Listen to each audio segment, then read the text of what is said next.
Muy buenas tardes a todos, espero que se encuentren muy bien. Esta es mi actualización de la situación del frente en la guerra de Ucrania del día 18 de diciembre de 2023. Y este video va a ser muy largo, mucho más largo de mis videos normales, y creo que es el video más largo que he liberado porque afortunadamente tenemos mucho que comentar obviamente, pero también tenemos mucho registro visual, muchas imágenes para ir complementando lo que va en el frente. Vamos a hablar de todo lo que está ocurriendo en el frente obviamente, vamos a hablar de ciertas situaciones dentro de Ucrania, ciertas situaciones de Ucrania con otros países donde hay distintas fricciones que pueden ser relevantes para la economía ucraniana, pero también vamos a hablar de distintas cosas que tienen que ver con Rusia, como por ejemplo lo que está pasando con el grupo Wagner.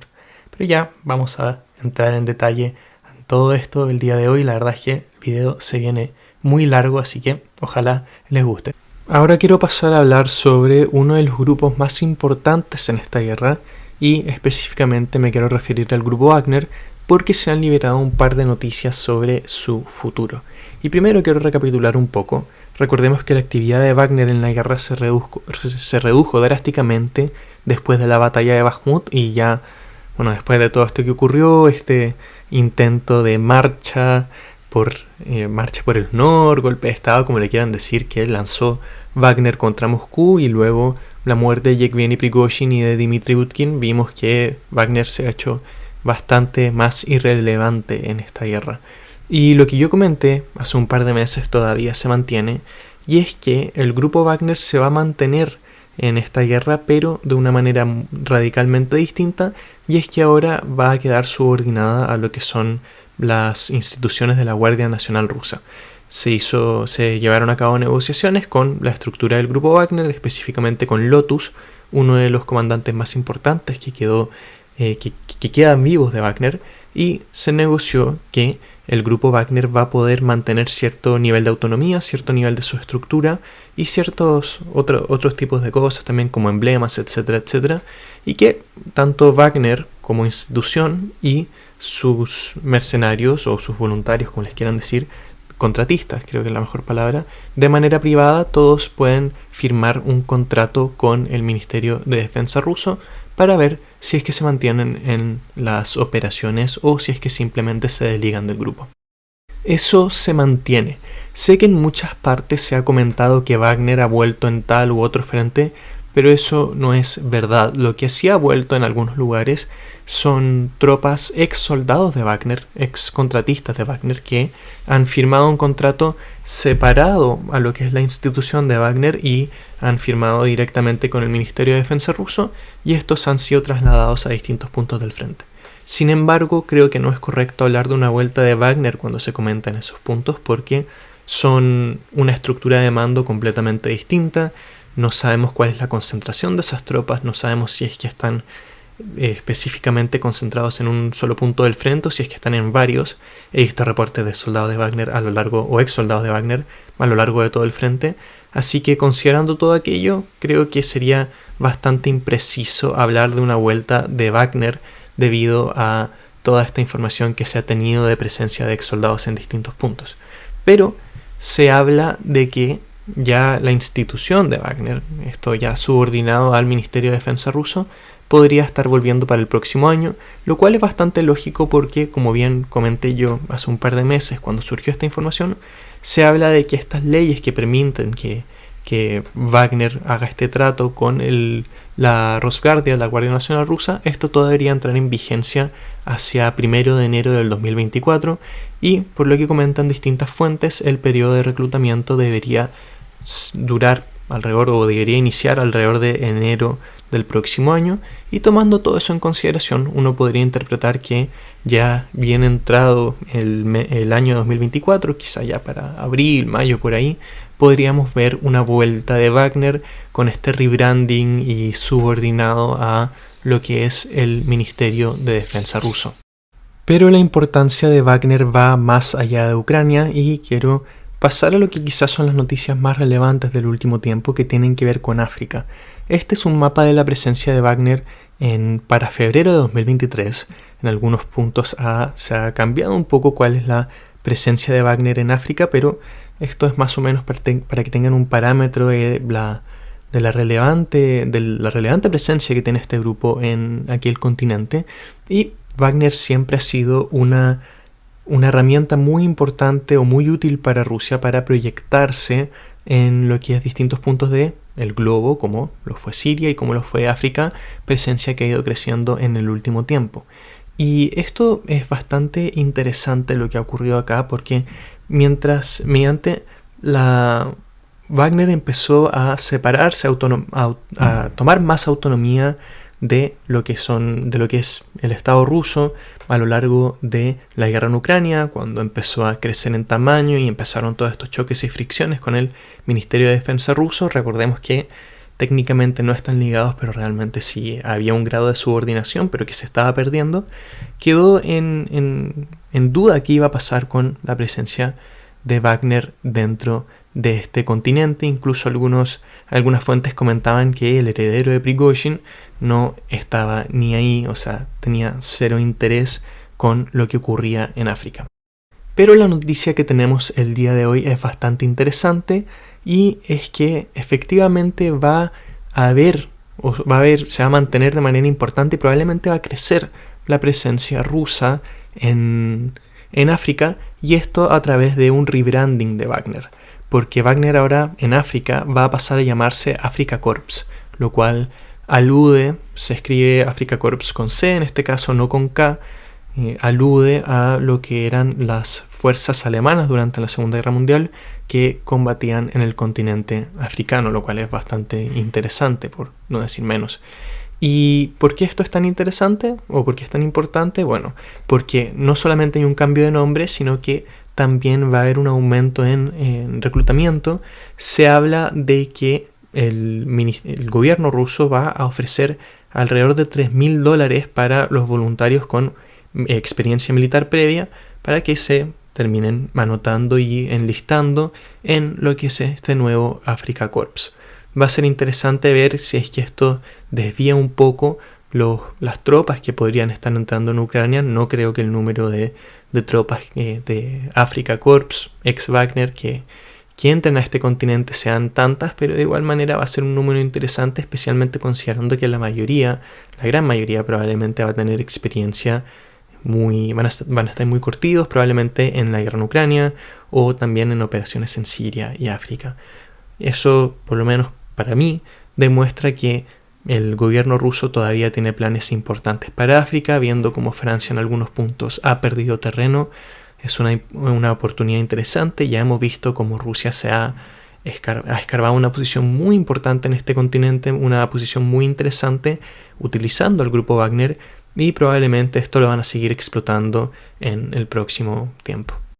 Ahora pasemos al mapa de Deep State UA, porque son los que grafican de mejor manera lo que está ocurriendo al sur de Avdiivka, donde vemos que los rusos han avanzado en distintas direcciones, en dirección desde Optinia, desde Bodian y también desde Pervomaivsky. Esta era la situación en la última actualización de este mapa, y este es el reporte de las últimas horas. Vemos que los rusos efectivamente han entrado un poco más en Pervomaivsky, han avanzado un poco más en dirección a Optinia y también hacia Vierne, y también un poquito en dirección a Nevelsky. Y vemos que de vez en cuando se paralizan un poco las acciones en Avdiivka, luego vuelven a reactivarse en un punto que no esperábamos. Por ejemplo, lo que estábamos viendo es que se estaban desarrollando combates intensos dentro de Avdiivka, pero en los últimos días no ha habido avances, y ahora vemos que ocurren estos avances a lo largo de distintos puntos. La verdad es que Avdiivka cada vez se vuelve en un frente más impredecible. Vemos, en el sentido que no sabemos cuál es el próximo avance, cuál es el próximo eje, pero se ve marcadamente que los rusos tienen esta estrategia de cuando no están surgiendo efectos o no hay muchos éxitos en base a las operaciones que se están dando en 1 o 2 días, bueno, se intenta desde un nuevo eje, y luego cuando ese eje no está teniendo muchos éxitos se intenta desde otro, etcétera, etcétera. Vemos que constantemente se repite esa misma situación. Y se ha liberado un video interesante el día de hoy por parte de fuentes ucranianas. No se especifica exactamente cuál es el punto. He visto que algunas hablan de que este video es de Avdiivka, específicamente de la zona de Stepove, que está un poco más al norte, donde sabemos que Rusia ha tenido problemas avanzando. Ha capturado mucho territorio, obviamente, en relación a lo que estamos acostumbrados a ver en esta guerra, pero también hemos visto que han sufrido bastantes bajas en equipo. Y este video que se liberó en las últimas horas supuestamente de esa zona, pero la verdad es que no hay mucha certeza de aquello. Y específicamente acá podemos ver el uso de sistemas Javelin por parte de fuerzas ucranianas en lo que es esta dirección. La verdad es que es difícil determinar. Hay distintas cosas que son difíciles de... Por ejemplo, el estado del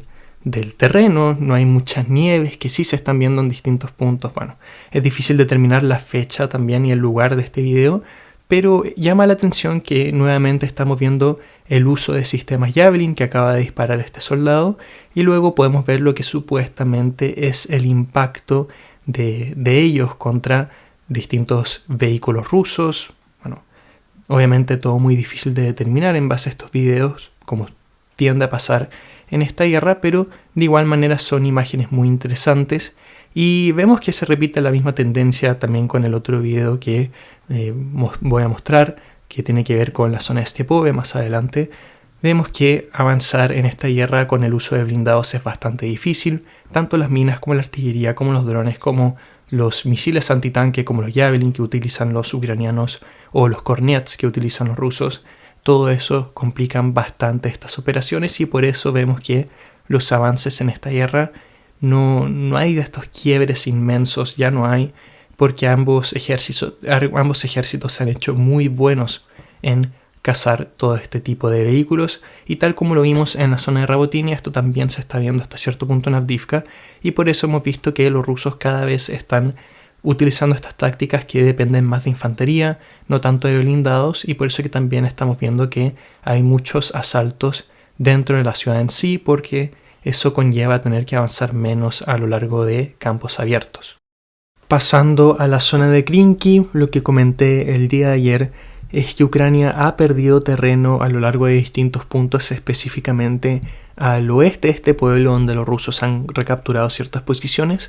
y el día de hoy hay distintos rumores de avances o de retrocesos, pero nada muy confirmado. Me quiero centrar ahora en lo que es distinto registro visual que tenemos, porque lo que comentan distintas fuentes es que la presión contra Krinky, que ya era bastante considerable, está creciendo de manera exponencial, y el día de hoy quiero mostrarles 3 videos para comentar un poco cuál es la situación de esta zona. El primero de ellos es de un ataque con un dron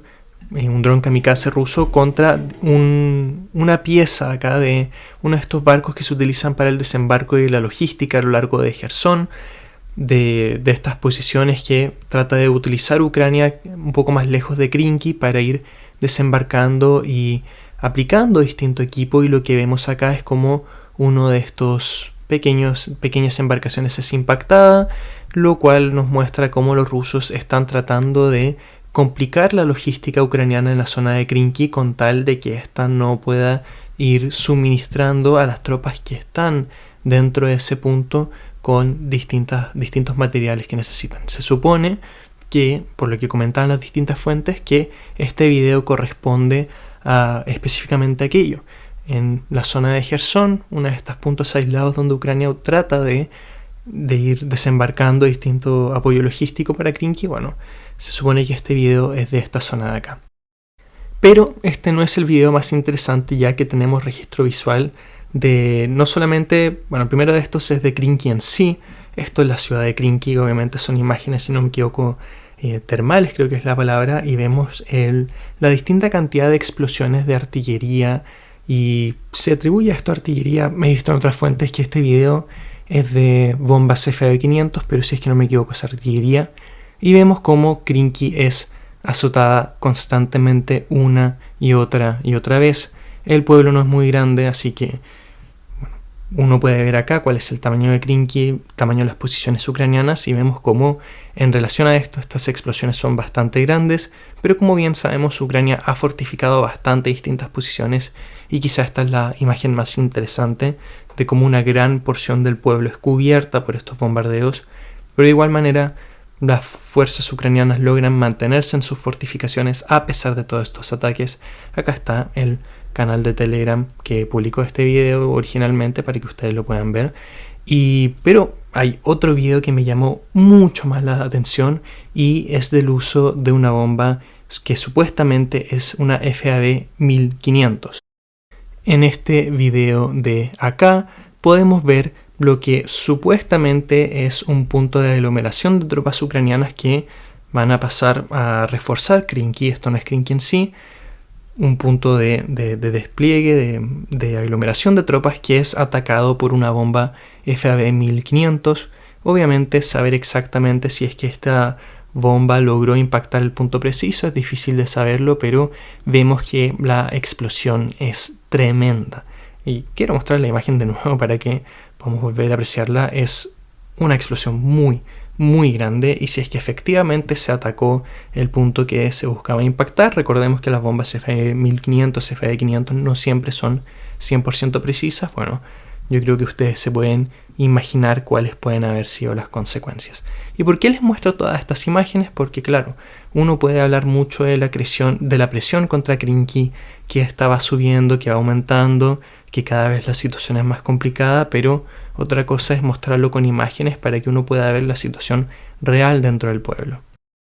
Vemos que los rusos se están esforzando no solamente en atacar el pueblo en sí, como en el segundo video, pero también con tratar de estorbar lo más posible las logísticas ucranianas y también lo de atacar los distintos refuerzos que se están preparando para apoyar las posiciones ucranianas en Krinky. Y como bien sabemos, los ataques rusos contra Krinky son bien difíciles, hay muchas pérdidas, y esto lo comentan obviamente no solo fuentes ucranianas, pero fuentes rusas también lo hacen constantemente, hablan de las dificultades en estas operaciones, pero mientras más pasa el tiempo, más difícil es para las fuerzas ucranianas mantener sus posiciones debido a estos constantes bombardeos, debido también a cómo su logística está siendo interrumpida. Y claro, Ucrania anteriormente podía ir atacando distintas posiciones rusas con artillería, con distintos obuses M777 de fabricación norteamericana que pueden atacar desde el otro punto del río, desde las posiciones afianzadas ucranianas, y ahí azotar cualquier intento de avance ruso, pero también se comunica que hay problemas de abastecimiento de artillería para estos sistemas, para los M777 no tanto, pero sí para otros sistemas que los ucranianos utilizan, especialmente los sistemas de la era soviética. Están teniendo muchos problemas con ser suministrados de municiones de rondas, y esto está haciendo que el trabajo de contraartillería, de las contrabaterías de artillería por parte del ejército ucraniano, esté siendo cada vez más difícil, y que por ende Rusia pueda ejercer más presión sin tener que sufrir esa contraparte. Manteniéndonos en la zona del sur de Donetsk, más al sur de Avdiivka, estamos todavía viendo combates muy intensos en dirección de Novomijailivka y también de Marinka. Para recapitular un poco, en Novomijailivka vemos que las tropas ucranianas están siendo asediadas desde 3 direcciones, que incluso las fuerzas rusas han entrado al sur y al este del pueblo, pero en las últimas horas no se han reportado más movimientos. Suele pasar eso, que cuando uno u otro bando entra a un pueblo por primera vez, hay un periodo de consolidación de posiciones para no quedar tan vulnerables a lo que son distintos contraataques, y puede ser que eso es lo que estamos viendo en Novomijailivka. Y en Marinka la situación se mantiene. Ucrania todavía se mantiene en una parte muy pequeña del pueblo, más o menos como 2 calles, pero los combates se mantienen, y de hecho el día de hoy quería mostrarles un video de los combates en Marinka desde el punto de vista de un soldado ruso, donde podemos ver cómo son las operaciones de asalto que se ven en esta zona. Acá arriba está el canal de Telegram que publicó el video originalmente. Y podemos ver muchas cosas que hemos comentado a lo largo de la larga batalla de Marinka, y específicamente me quiero centrar en el hecho de que esta es literalmente una batalla por escombros. No solamente vemos los escombros en los que está puesto este soldado cubriéndose, pero vemos cómo va a atacar posiciones ucranianas, y bueno, lo van a ver un poco más adelante en el video. Cómo son estas posiciones ucranianas es algo que realmente uno no se puede imaginar hasta que lo ve. Cuando hablo de combates en escombros, o cuando alguien habla de combates en escombros de Marinka, literalmente hablamos de eso. Miren en dónde están disparando los soldados. Acá de luego van a lanzar una granada, y eso nos muestra algo que hemos comentado a lo largo del tiempo, algo que distintas fuentes han comentado, y que claro, tener registro visual de aquello es otra cosa. Una cosa es comentarlo y otra cosa es verlo, que literalmente cada zona de Marinka, cada estos escombros de pueblos igual pueden ser utilizados para entregar algún tipo de cobertura. Acá vemos cómo el soldado ruso va a lanzar una granada contra esta zona donde se cree que tropas ucranianas se están atrincherando. Y claro, cuando vemos que estos pueblos son completamente destruidos, como es el caso de Klishchiivka, Rabotini, Piatihatki, Marinka, etcétera, etcétera, obviamente la situación cambia dependiendo de cada pueblo, por tamaño y otras razones más. Vemos que se hace muy difícil tener cobertura de artillería, pero igual hay ciertos puntos que pueden ser utilizados como zonas en las cuales acá se despliegan francotiradores, se despliegan distintos tipos de explosivos a veces, lo cual complica cualquier operación ofensiva, y en Marinka se ha visto mucho de eso. En la zona de Bakhmut vemos que la ofensiva, por así decirlo, rusa se mantiene. Esta serie de ataques contra distintos puntos se mantiene y el día de hoy ha tenido nuevos éxitos. En primer lugar, hemos visto que las tropas rusas han capturado más posiciones en el área de Khramovue. Si es que vamos al mapa de Zodiac Maps, vemos este avance en esta zona de acá y vemos cómo distintas fortificaciones ucranianas están siendo abandonadas y los rusos cada vez se aproximan más a los flancos de Ivanivsky y Bogdanivka. Y claro, se complica bastante toda la logística defensiva ucraniana acá, porque ya van varias series de trincheras y fortificaciones que deben ser abandonadas por la presión rusa. Pero eso no lo es todo, porque también se ha confirmado la información de que Ucrania ha abandonado la parte norte de Klishchiivka e incluso ciertas fuentes rusas ya han comenzado a hablar de que sus tropas han entrado en el pueblo en sí. Sin embargo, eso todavía no puede ser confirmado, prefiero esperar a ver qué información hay mañana. Y mantengo lo mismo que comenté ayer, la verdad es que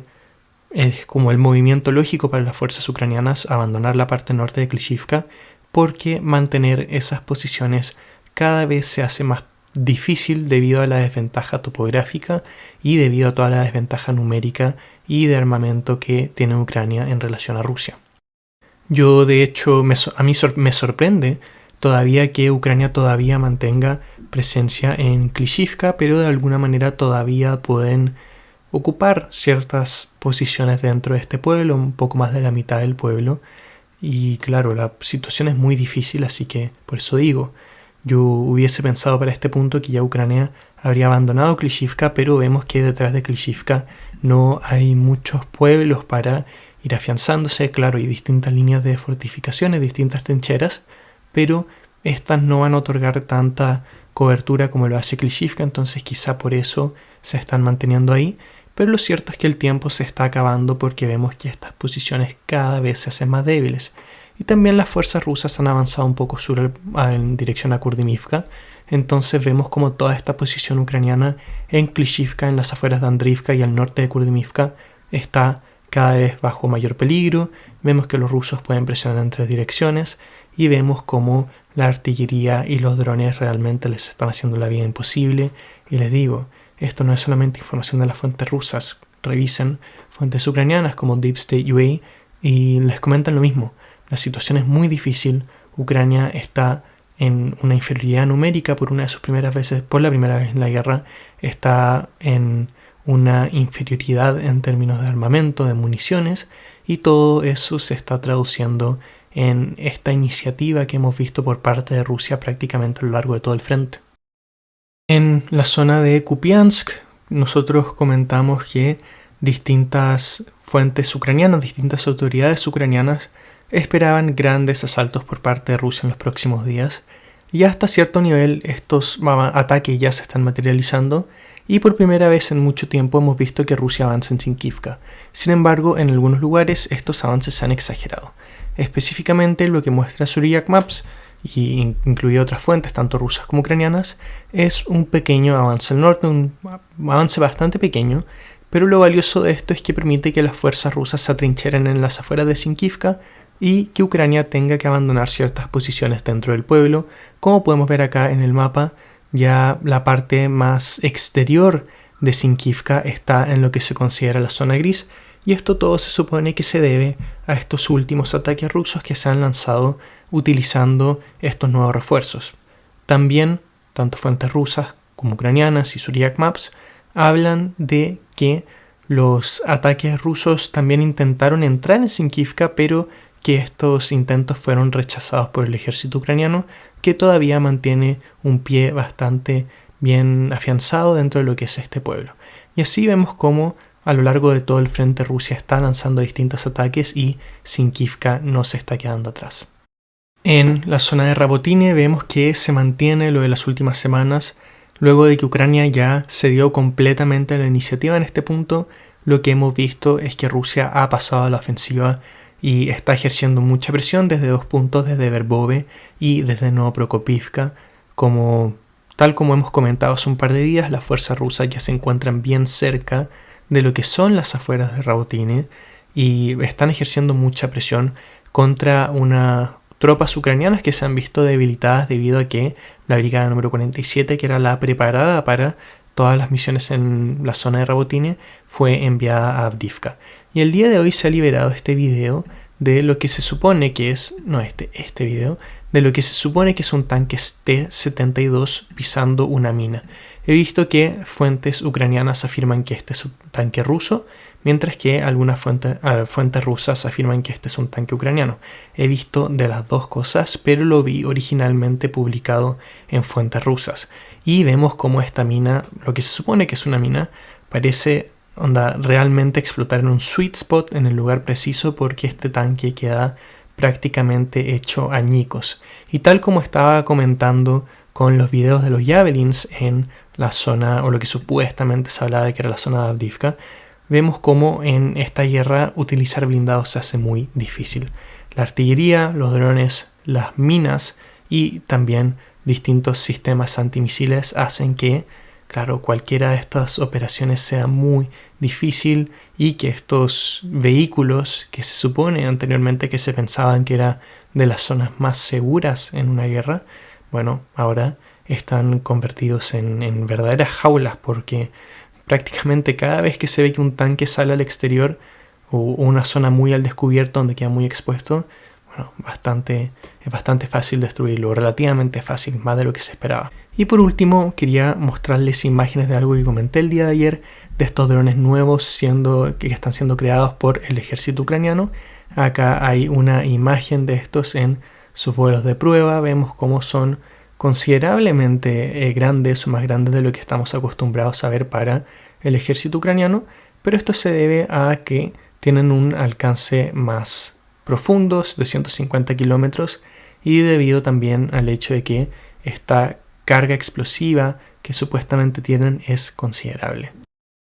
El día de ayer se liberó la noticia de que en una oficina donde iba a tener una reunión Valery Zaluzhny, el comandante en jefe de las Fuerzas Armadas de Ucrania, se encontraron dispositivos de escucha para, espiar las distintas conversaciones que iba a tener. Primero comentemos qué es lo que ocurrió y luego comentemos cuál puede ser la causa de todo esto.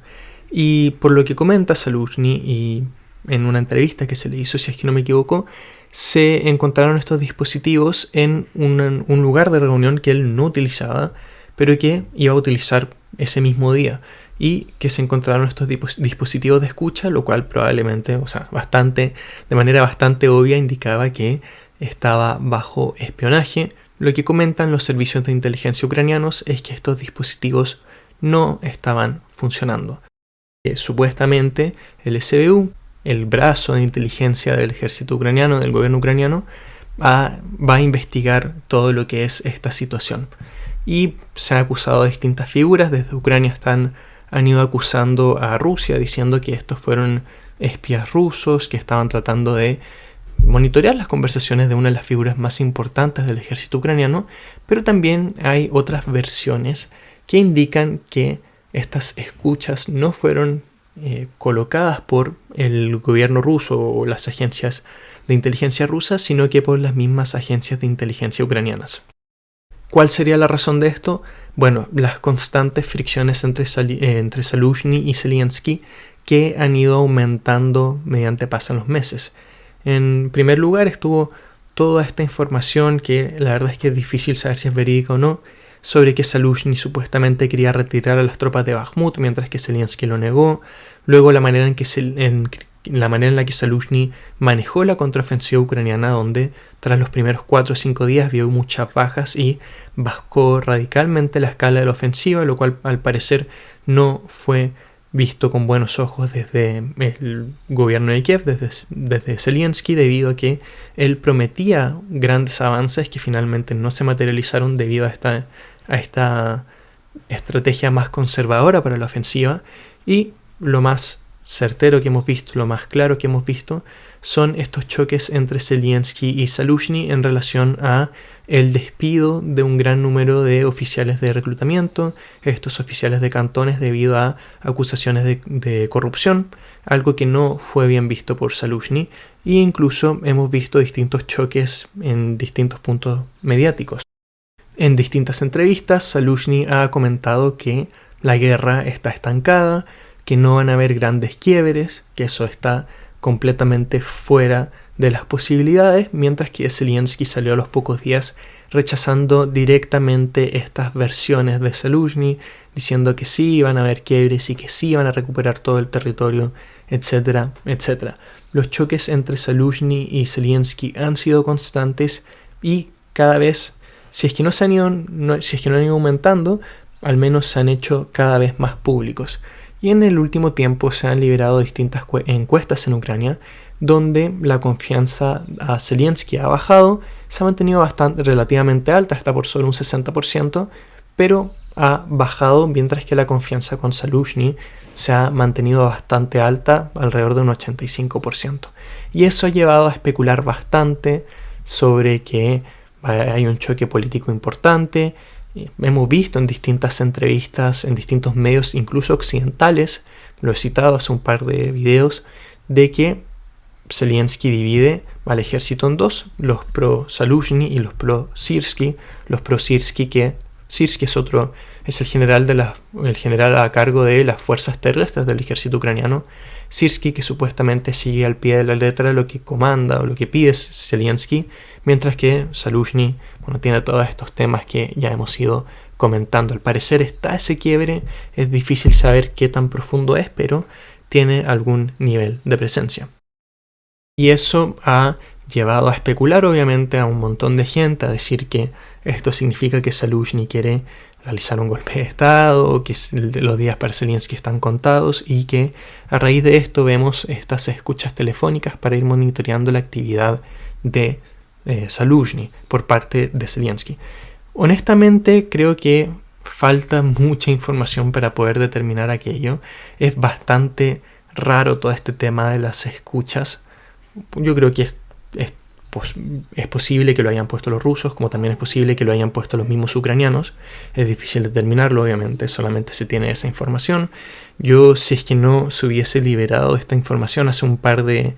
semanas de este presunto quiebre entre Zelensky y Zaluzhny, comentado en medios occidentales, ya no estamos hablando de medios prorrusos, que obviamente lo dicen desde el día 1, pero sin mucho sustento, esto que viene de medios occidentales te levanta un poco la ceja, y se abre esta posibilidad de que estos sistemas de escucha hayan sido de los mismos servicios de inteligencia ucranianos, pero es muy difícil determinarlo. Y hablar de que se viene un golpe de estado por parte de Zaluzhny creo que de momento es exagerado. Creo que efectivamente hay un quiebre, creo que todo apunta a aquello, pero eso no es nada fuera de lo normal, o pasa mucho durante las guerras, especialmente guerras que son existenciales como la que está viviendo Ucrania. Se ha visto un montón de veces a lo largo de esta historia los choques entre el liderazgo militar y el liderazgo cívico, porque cada uno toma decisiones en base a en lo que se tiene que enfocar. Zaluzhny, por ejemplo, desde un punto de vista militar, pero Zelensky tiene que tomar otros factores en consideración, lo comunicacional, lo del gobierno en sí, etcétera, etcétera. Todo eso va haciendo las cosas cada vez más complejas, y por eso se ven ese tipo de choques. Bueno, nosotros todos vimos lo que ocurrió en Rusia a lo largo de junio, julio, este choque entre Wagner y el Ministerio de Defensa ruso. Por eso digo, no hay que ir mucho más al pasado, es cosa de ir a esta misma guerra hace menos de 6 meses para ver los efectos que pueden tener estos choques. Me imagino que esto debe ser una situación complicada en la interna ucraniana, pero algo que todavía no se escapa de las manos, habrá que ver cómo lo manejan. es sin duda una dinámica interesante, algo a lo que hay que estar atentos. Y claro, me imagino que, aunque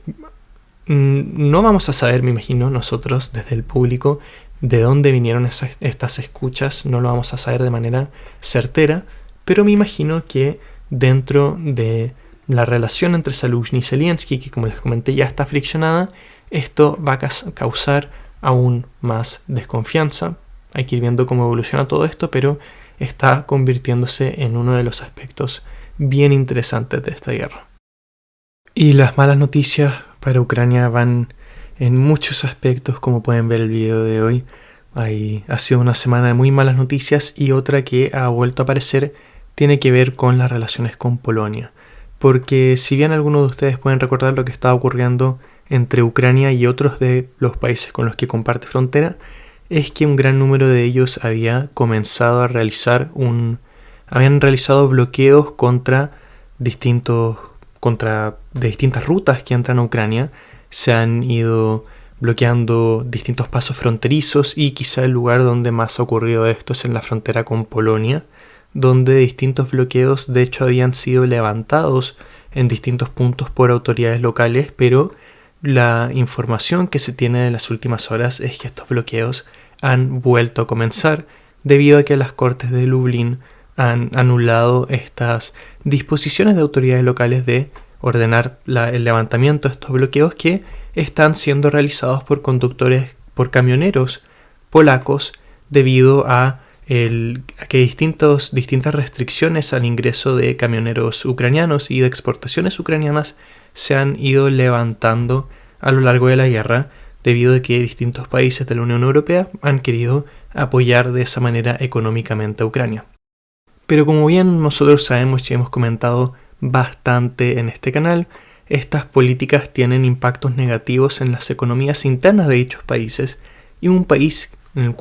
con el cual Ucrania ha tenido muchas fricciones económicas es exactamente Polonia, debido, entre otros factores, a lo que tiene que ver con toda la producción agricultural ucraniana, que primero utilizan distintos productos que no están a estándares de la Unión Europea, y también se produce, quizá lo más importante es que se produce a un precio mucho más barato de lo que pueden ofrecer productores locales, lo que termina haciendo que los precios no sean competitivos y que por ende esto termine amenazando las industrias locales, y por eso vemos acciones como este bloqueo, que está siendo bastante fuerte. Se habla de que 4 pasos fronterizos están bloqueados y que alrededor de 2.000 camiones ucranianos estarían atrapados en la frontera. Se habla de que 10 vehículos están pasando cada hora. Esa es la cadencia que supuestamente estos camioneros polacos están permitiendo para que estos camioneros ucranianos puedan pasar, pero está teniendo un impacto bastante severo, porque como les digo, se habla de que 2.000 camiones ucranianos están atrapados en la frontera, y que hay unas filas de unas 68 horas, lo cual paraliza bastante el comercio. Y esto sigue esta información que hemos visto el último tiempo de los problemas fronterizos que está teniendo Ucrania con otros países en ese ámbito. Como les dije anteriormente, donde más se están viendo estos problemas es Polonia, y se esperaba que con Donald Tusk como primer ministro polaco quizá iban a haber más medidas de apoyo a Ucrania, debido a que él ha comentado de tener una postura bien pro-ucraniana, de apoyar a Ucrania a lo largo de su guerra, pero vemos que estas fricciones todavía siguen, y vemos como la relación entre Polonia y Ucrania, que a inicios de esta guerra estaba siendo muy positiva, considerando la historia entre ambos países, ahora cada vez está deteriorándose más y más. Uno ve que distintos medios ucranianos hablan de Polonia, que anteriormente era como el gran aliado debido a todo el armamento que entregó Polonia. Ahora hablan de Polonia como un aliado de Putin, lo cual, bueno, cada país tiene que preocuparse de sus propios intereses, y cada persona también, y por eso vemos estos movimientos de camioneros polacos, porque claro, ven que su bienestar está siendo arriesgado, está puesto en riesgo, pero al mismo tiempo, claro, Ucrania necesita este tipo de apoyos, y vemos este tipo de dinámicas. Y claro, como les iba comentando, otra mala noticia para Ucrania, esta vez en sus relaciones con Polonia, que se esperaba que iban a mejorar, pero en las últimas horas hemos visto un nuevo deterioro. En general vemos que la situación del frente se mantiene. Rusia está teniendo una iniciativa que Ucrania no puede contrarrestar en el corto plazo y que contrarrestarla en el mediano y largo plazo la verdad es que tampoco depende únicamente de Ucrania. Nuevamente, en distintas entrevistas a distintos medios generales ucranianos han vuelto a reiterar lo que venimos diciendo hace tiempo, y es específicamente que Ucrania necesita municiones de artillería y las necesita de manera casi desesperada. Lo comentan siempre, y esto es algo que no es de un día para el otro, no es que de un día para el otro Ucrania se vio con este problema, es algo que se viene diciendo hace prácticamente un año. No es que no planificaron a que todo esto iba a ocurrir, vienen diciéndolo hace tiempo, las señales de alarma vienen sonando hace mucho tiempo. Me imagino que quienes han visto este canal por un largo periodo de tiempo saben que es algo que yo he reportado hace meses, yo creo que desde marzo, febrero, incluso, sí, marzo, venimos reportando el mismo problema que se reitera una y otra vez, pero ahora es cuando realmente estamos viendo las consecuencias. O sea, las consecuencias se han visto a lo largo de toda la guerra. Ucrania siempre ha estado en desventaja en términos de artillería, pero esto cada vez se acentúa más y cada vez se hace un problema más y más grande. Estados Unidos, Europa en general, los que prometieron apoyo a Ucrania, hasta cierto punto depende de cada uno ver si es que ellos tienen una obligación moral de apoyar a Ucrania en este ámbito, pero a mí me parece un poco incómoda la situación que tiene Occidente de ni fu ni fa, o sea, no dejan a Ucrania por sí sola, pero al mismo tiempo tampoco le entregan el apoyo que necesita, como que la dejan ahí con lo suficiente como para alargar la guerra, pero ya estamos viendo que la iniciativa en todo el frente está marcada de manera muy clara a favor del bando ruso, y las decisiones por parte de Occidente para revertir eso, que sí lo puede hacer.